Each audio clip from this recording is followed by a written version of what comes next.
This game is called Dagon, which is based on one of the novels of H.P. Lovecraft. Might be fishy, might be uncomfortable. Sounds like my favorite. Let's get sticky. Dagon is a faithful interactive adaptation of H.P. Lovecraft's work focused on story and atmosphere. You will not find difficult choices, action sequences, or inventory management here, and movement is limited to progressing through locations along with the plot. Whew, no choices. I love it. I am already. writing this under an appreciable mental strain, since by tonight I shall be no more. Oh. Nice to meet you as well. During the game, you will encounter interactive elements. Some of them will allow you to continue your journey. Others reveal interesting facts about the original short story, its historical background, and the author. Some of the trivia is hidden. In order to find these secrets, focus your eyes and look for the Elder Sign. What's the Elder Sign? We're gonna figure this out. Oh, okay. Okay, I just found the first piece of trivia. Lovecraft's letters. As to letters, my case is peculiar. I write such things exactly as easily and as rapidly as I would utter the same topics in conversation. Indeed, epistolary expression is with me largely replacing conversation, as my condition of nervous prostration becomes more and more acute. I cannot bear to talk much now, and I'm becoming as silent as the spectator. And I'm becoming as silent as the spectator. Am I as silent as the spectator himself? My loquacity extends itself on paper. H.P. Lovecraft, Reinhard Kleiner, December 23rd, 1917. Throughout his life, Lovecraft penned around 100,000 letters to his friends and fans, out of which about 10% survive to this day. Whew. But his tendency to endless correspondence was a relatively late growth. In youth, I scarcely did any letter writing. Thanking anybody for a present was so much of an ordeal that I would rather have written a 250-line pastoral or 20-page treatise on the rings of Saturn. I don't know 50% of these words, I'm sorry. Selected letters 1929, 1931, H.P. Lovecraft. Lovecraft would often skip meals to afford postage. Collections of his correspondence have been published in various books, and selected letters can be found online. Some readers consider them his most important legacy. Okay, any other cool news? No, I can't turn. I can't turn, I'm stuck there. Penniless, and at the end of my supply of the drug which alone makes life endurable, I can bear the torture no longer, and shall cast myself from this garret window into the squalid street below. Oh, shit. Do not think from my slavery to morphine that I am a weakling or a degenerate. When you have read these hastily scrawled pages, you may guess, though never fully realize, why it is that I must have forgetfulness or death. That's harsh. My man's harsh on himself.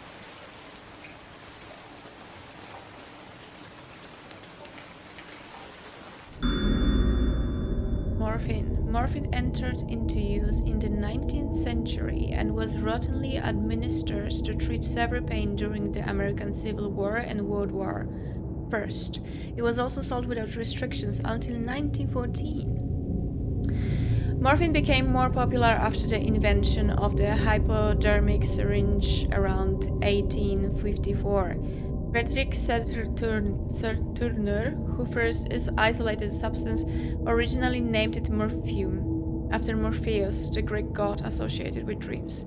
At the time when Dagon was published, morphine abuse, known as soldier's disease, already posed a big problem in the United States.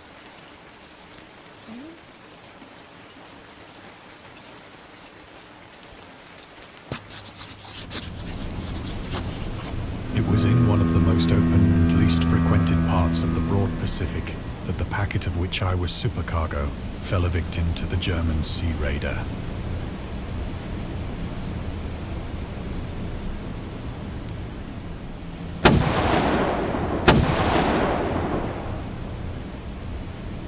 The Great War was then at its very beginning, and the ocean forces of the Hun had not completely sunk to their later degradation, so that our vessel was made a legitimate prize, whilst we of her crew were treated with all the fairness and consideration due us as naval prisoners.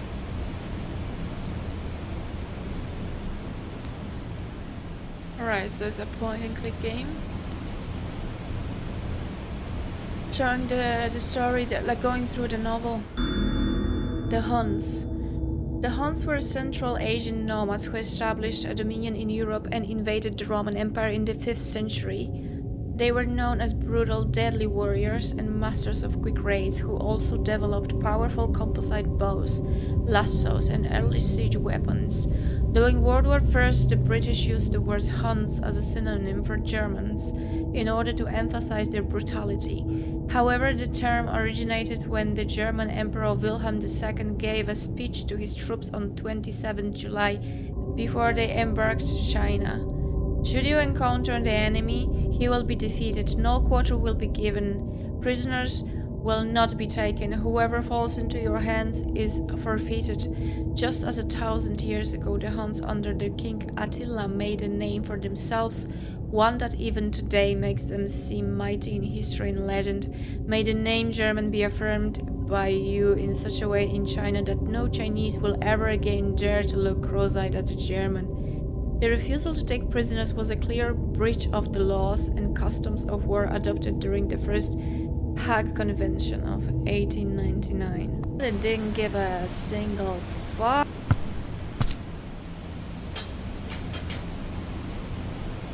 So liberal, indeed, was the discipline of our captors, that 5 days after we were taken, I managed to escape alone in a small boat with water and provisions for a good length of time.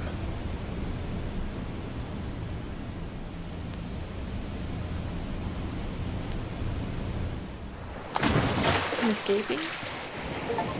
When I finally found myself adrift and free, I had but little idea of my surroundings. It's quite wet, it's basically water. It's scary, and just to let you know, I can't swim. Never a competent navigator, I could only guess vaguely by the sun and stars that I was somewhat south of the equator. Of the longitude, I knew nothing, and no island or coastline was in sight.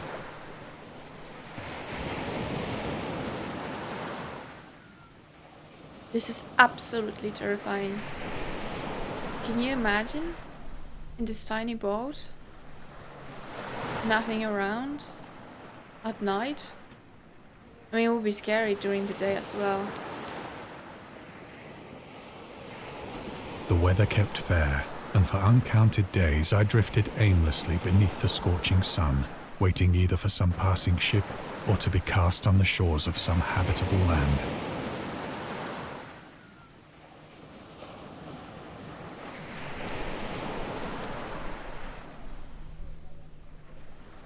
But neither ship nor land appeared, and I began to despair in my solitude upon the heaving vastness of unbroken blue.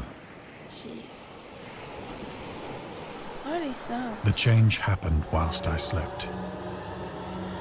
Its details I shall never know, for my slumber, though troubled and dream-infested, was continuous.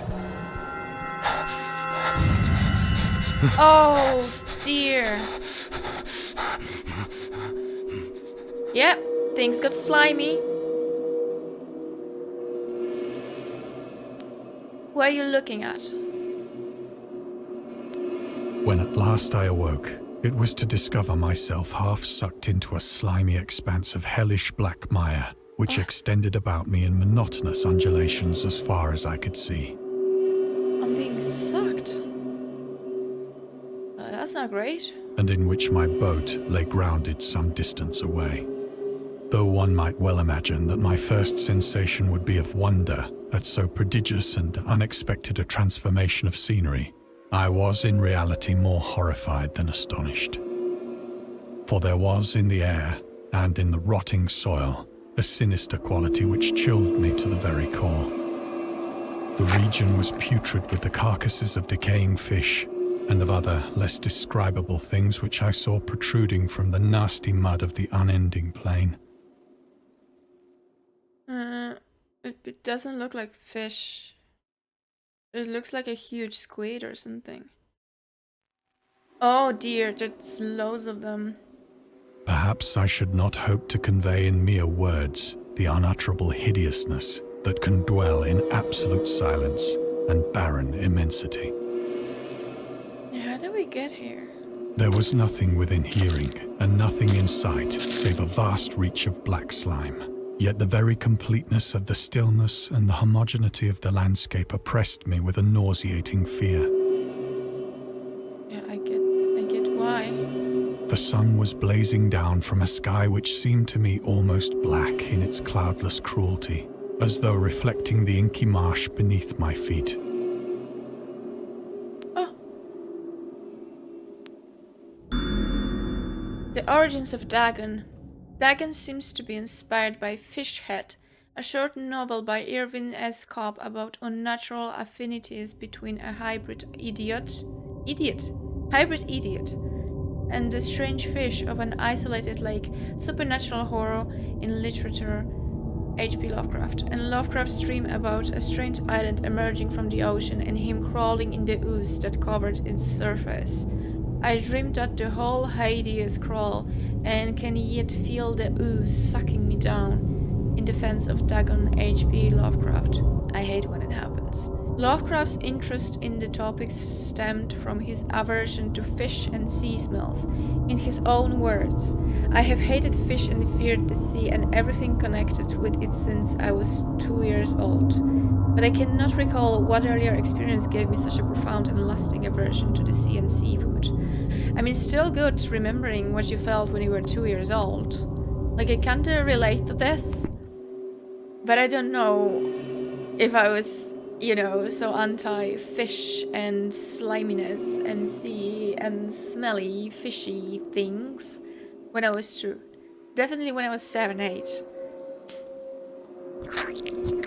Oh, I'm walking through this. As I crawled into the stranded boat, I realized that only one theory could explain my position. Through some unprecedented volcanic upheaval, a portion of the ocean floor must have been thrown to the surface, exposing regions for which innumerable millions of years had lain hidden under unfathomable watery depths. So great was the extent of the new land which had risen beneath me that I could not detect the faintest noise of the surging ocean, straining my ears as I might. Nor were there any seafowl to prey upon the dead things.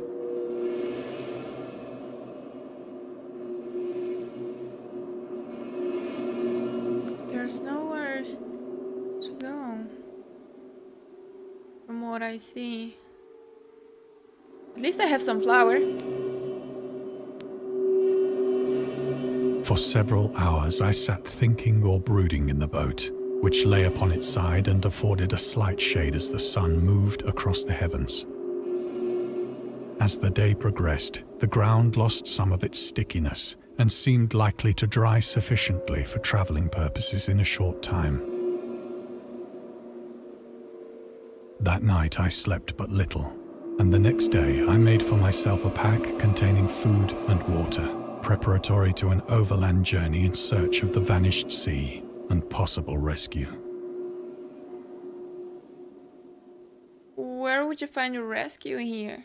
Come on.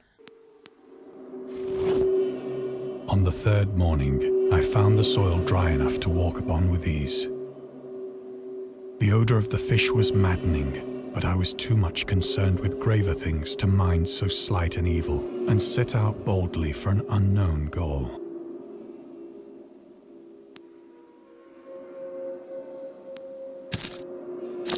Ugh.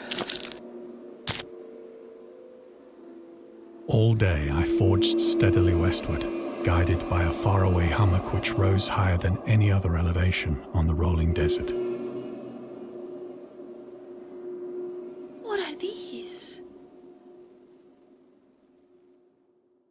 They look like the bugs from Starship Troopers. And it got completely quiet.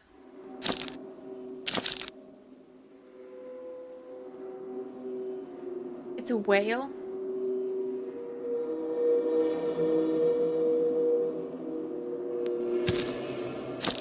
Oh my god. That night, I encamped, and on the following day still travelled toward the hummock, though that object seemed scarcely nearer than when I had first espied it. So many different new species.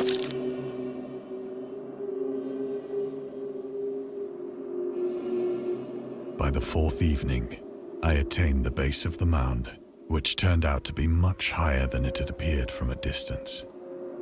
An intervening valley setting it out in sharper relief from the general surface. Too weary to ascend, I slept in the shadow of the hill. Bad idea.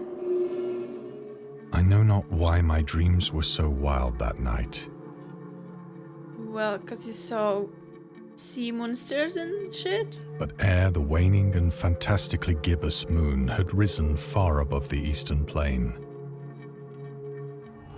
I was awake in a cold perspiration, determined to sleep no more. Such visions as I had experienced were too much for me to endure again, and in the glow of the moon I saw how unwise I had been to travel by day.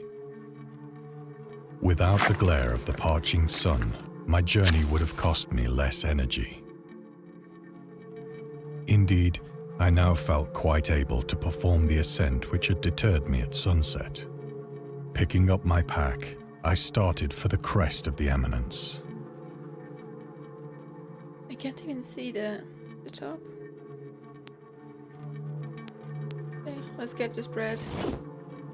I have said that the unbroken monotony of the rolling plain was a source of vague horror to me. But I think my horror was greater when I gained the summit of the mound and looked down the other side into an immeasurable pit or canyon, whose black recesses the moon had not yet soared high enough to illumine. I felt myself on the edge of the world, peering over the rim into a fathomless chaos of eternal night. Through my terror ran curious reminiscences of Paradise Lost, and of Satan's hideous climb through the unfashioned realms of darkness. As the moon climbed higher in the sky, I began to see that the slopes of the valley were not quite so perpendicular as I had imagined. You are at the edge of the world, my friend. The hell you are. Ledges and outcroppings of rock afforded fairly easy footholds for a descent, whilst after a drop of only a few hundred feet, the declivity became very gradual. I guess we're going down slowly between the goop and rocks. Urged on by an impulse which I cannot definitely analyze, I scrambled with difficulty down the rocks and stood on the gentler slope beneath. What is this? Gazing into the Stygian deeps, where no light had yet penetrated. All at once, my attention was captured by a vast and singular object on the opposite slope, which rose steeply about 100 yards ahead of me. An object that gleamed whitely in the newly bestowed rays of the ascending moon. It's like an like an I don't know, like an obelisk.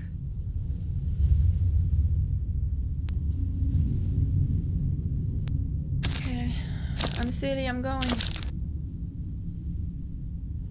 That it was merely a gigantic piece of stone, I soon assured myself. But I was conscious of a distinct impression that its contour and position were not altogether the work of nature. A closer scrutiny filled me with sensations I cannot express.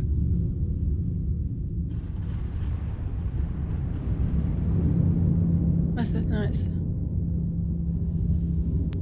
For despite its enormous magnitude, and its position in an abyss which had yawned at the bottom of the sea since the world was young. I perceived beyond a doubt that the strange object was a well-shaped monolith, whose massive bulk had known the workmanship and perhaps the worship of living and thinking creatures. Dazed and frightened, yet not without a certain thrill of the scientist's or archaeologist's delight, I examined my surroundings more closely. Why? I mean, okay, to be fair, what else do you have to do in that type of situation? I'll probably like roll into a little ball on the ground, try and die, but my friend here is a little bit more brave. Oh. The moon, now near the zenith, shone weirdly and vividly above the towering steeps that hemmed in the chasm, and revealed the fact that a far-flung body of water flowed at the bottom, winding out of sight in both directions and almost lapping my feet as I stood on the slope. Across the chasm, the wavelets washed the base of the Cyclopean monolith, on whose surface I could now trace both inscriptions and crude sculptures. Now, what is this? These are all these fish that we saw before. This is probably the sea. This is under the sea. Is this Cthulhu? These are like mermaids? Yeah. The writing was in a system of hieroglyphics unknown to me, and How did you get unlike there? anything I'd ever seen in books, consisting for the most part of conventionalized aquatic symbols such as fishes, eels, octopi, crustaceans, mollusks, whales, and the like. Several characters obviously represented marine things which are unknown to the modern world, but whose decomposing forms I had observed on the ocean-risen plain. It was the pictorial carving, however, that did most to hold me spellbound.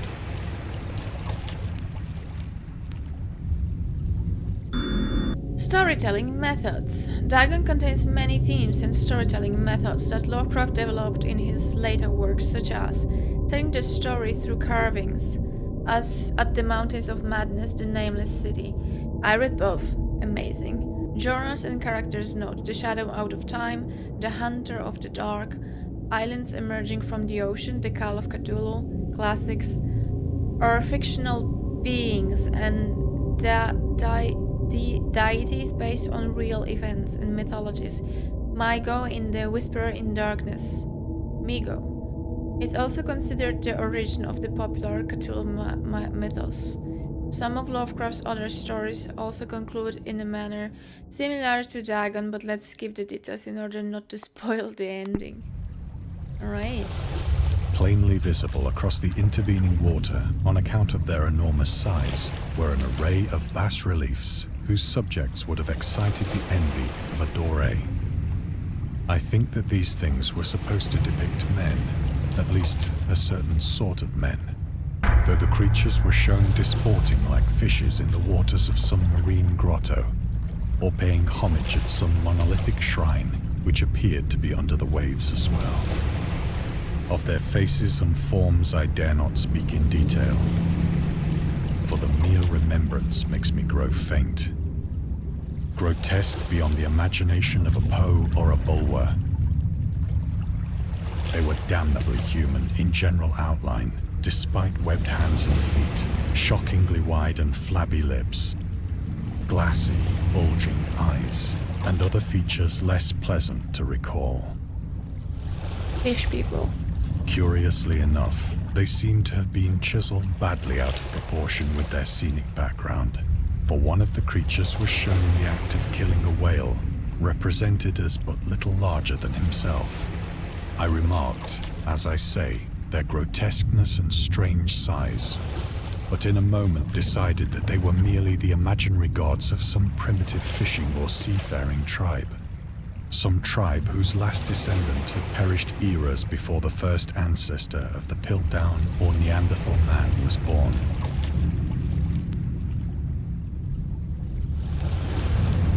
Can I turn around and check if somebody is like gonna jump on me? Because it feels like.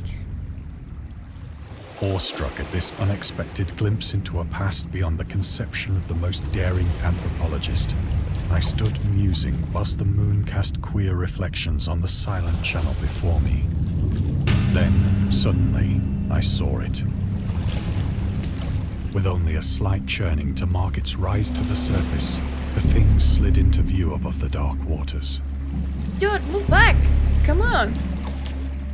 Fiend-like and loathsome, it darted like a stupendous monster of nightmares to the monolith, about which it flung its gigantic scaly arms, the while it bowed its hideous head and gave vent to certain measured sounds.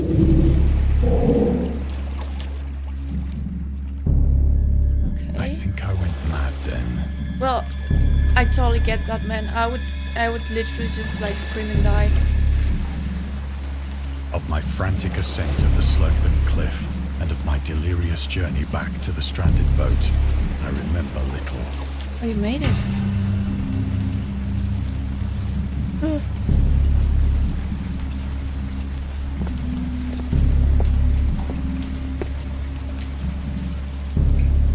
I believe I sang a great deal and laughed oddly when I was unable to sing.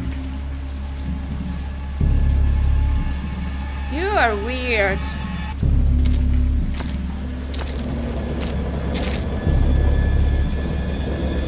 I have indistinct recollections of a great storm sometime after I reached the boat.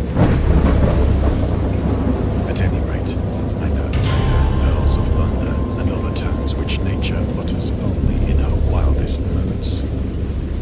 Oh, that's a big one in front of me.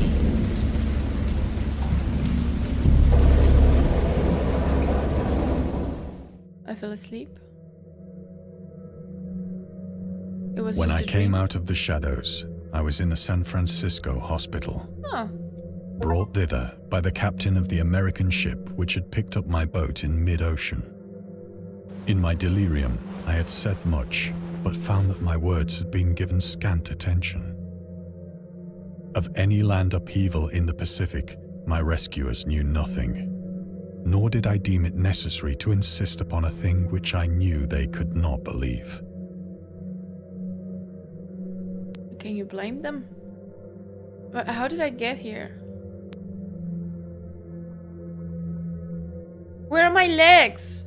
Oh wait, there's another one. The atheist. Lovecraft considers himself an atheist and absolute materialist, which he attributed partially to his early childhood interest in astronomy and science in general. In his own words, I am indeed an absolute materialist as so far as actual belief goes, with not a shred of credence in any form of supernaturalism, religion, spiritualism, transcendentalism. Okay, give me a break. All I say is that I think it is damned unlikely that anything like a central cosmic will, a spirit word, or an eternal survival of personality exist.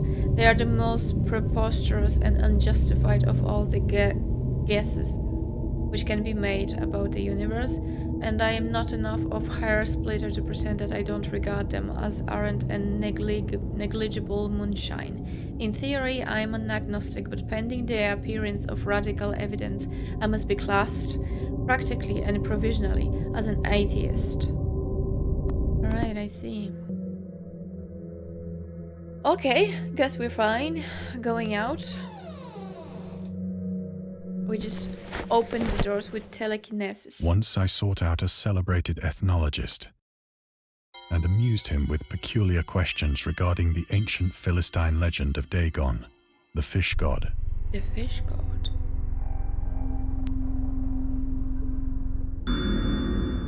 Dagon, not Dagon. Dagon was the main deity of the Philistines, worshipped throughout the Middle East, of the ancient god of fertility and crops. In Hebrew, the word Dagon was a common noun for grain. The rulers of Akkad, Mesopotamia, chose him as the patron saint of their war conquests. He also appeared as the judge of the dead in an Assyrian poem and an underworld prison warder in one of the Babylonian texts. He is often mistakenly taken for a fish god due to the wrong interpretation of his name, as in Hebrew the word dag means fish. I see. In H.P. Lovecraft's works, Dagon is an underwater deity ruling over the deep ones, a humanoid race with fish traits that resides in the ocean. He is worshipped by a secret cult called the Esoteric Order of Dagon.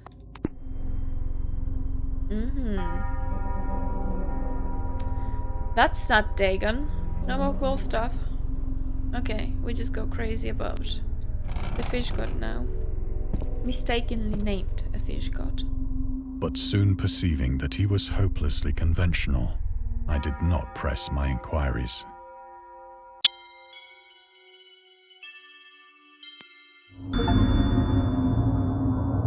The Marketer. Oh, we have half of these. Jeez, how many is there? Lovecraft's attempts to find a job in 1955 were influenced by advice he received from friends. Among others, he started freelancing for a marketing magazine where he would write announcements and any commercials. Feel free to judge his copywriting skills for yourself.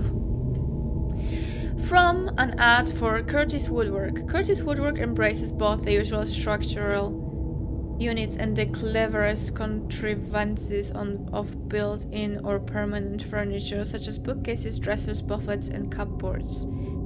Every model is conceived and created with the purest art, ripest scholarship, and mellowest craftsmanship, which an energetic enterprise can command, and made to conform rigidly to the architecture of each particular type of home.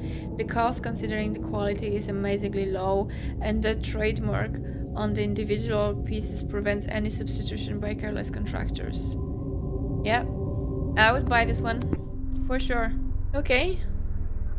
No more secrets in the chair. We go into the clock now.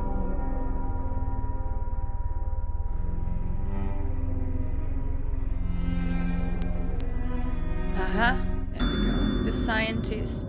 These days, the word scientist is a widely accepted term, but at the time Dagon was published, it was subject to a wide debate. After the author used it in the story, critics pointed out that man of science was a more appropriate term to employ. He admitted in defense of Dagon that if Dagon were to be reprinted, he would indeed use the phrase they suggested. Scientist was coined as an analog to artist, to be used when referring to those studying different branches of science. Yet, in the 19th and early 20th century, scientific researchers in Great Britain and the United States were on the opinion that man of science, resembling the term man of letters, was the only proper choice. Among other things, it was gender specific, indicating that science was an endeavor to be pursued by only one sex. The term scientist became more accepted only after World War II, and men of science started fading into obscurity as an old-fashioned synonym. I see. Mr. Man of Science. Alright. Going out of this lovely room. It is at night, especially when the moon is gibbous and waning, that I see the thing. Oh, I'm cursed now. I tried morphine, but the drug has given only transient surcease, and has drawn me into its clutches as a hopeless slave. So now I am to end it all, having written a full account for the information or the contemptuous amusement of my fellow men. Oh man. Like, I don't blame you. Lovecraft on tobacco and alcohol. Lovecraft hated tobacco. Yeah, that was unexpected. I thought it's gonna be like he was addicted to it. No, Lovecraft hated tobacco, even though he used to smoke when he was 12 in order to look and feel like an adult. Who haven't done this? Come on. In his correspondence with friend Reinhard Kleiner, he claims that he quit as soon as he started wearing long pants. He also had a very strong opinion about alcohol, as evidenced by his letter to Zelia Brown, dated 13 February 1928. As for the matter of drinking, I have never tasted intoxicating liquor and never intend to, having a strong aesthetic disgust at anything which blunts or coarsens the delicate natural equipoise of the evolved human intelligent imagination. Drinking excited my personal repugnance, hence I don't drink, let the herd do what they will. I am rather in favor of prohibition, the prohibition of any one anti-social force as well as any other. Good for you. And good for you as well. Okay. This is gross. Am I gonna take something else? Often, I ask myself if it could not all have been a pure phantasm, a mere freak of fever as I lay sun-stricken and raving in the open boat after my escape from the German man-of-war. This I ask myself, but ever does there come before me a hideously vivid vision in reply. I cannot think of the deep sea without shuddering at the nameless things that may at this very moment be crawling and floundering on its slimy bed, worshipping their ancient stone idols.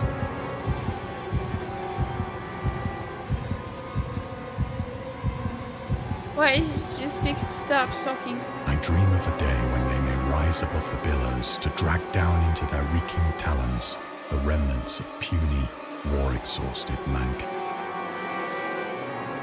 Of a day when the land shall sink and the dark ocean shall ascend amidst universal pandemonium.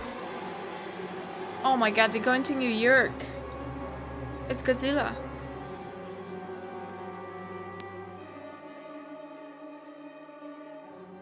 Hundreds of them.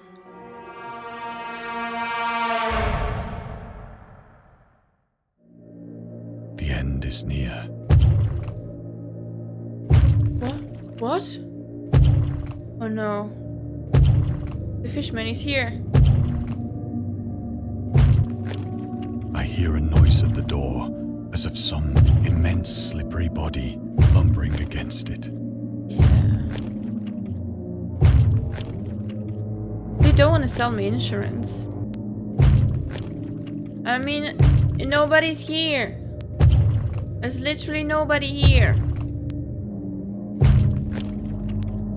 I mean, he must be kind of weak if this little thing stops him from breaking the door.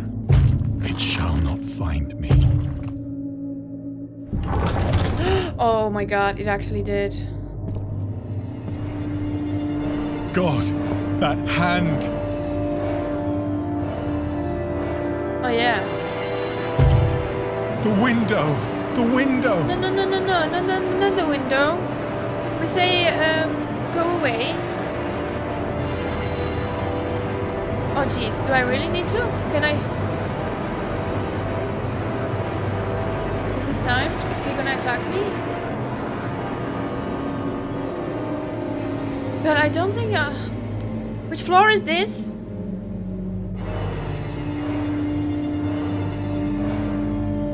I mean, okay, music is making me, it's forcing me.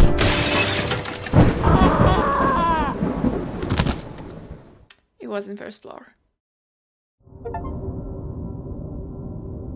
Okay, we escaped the madness. They are DLCs, which I don't have. Yet. Indeed, slimy, scary, dark, and cozy.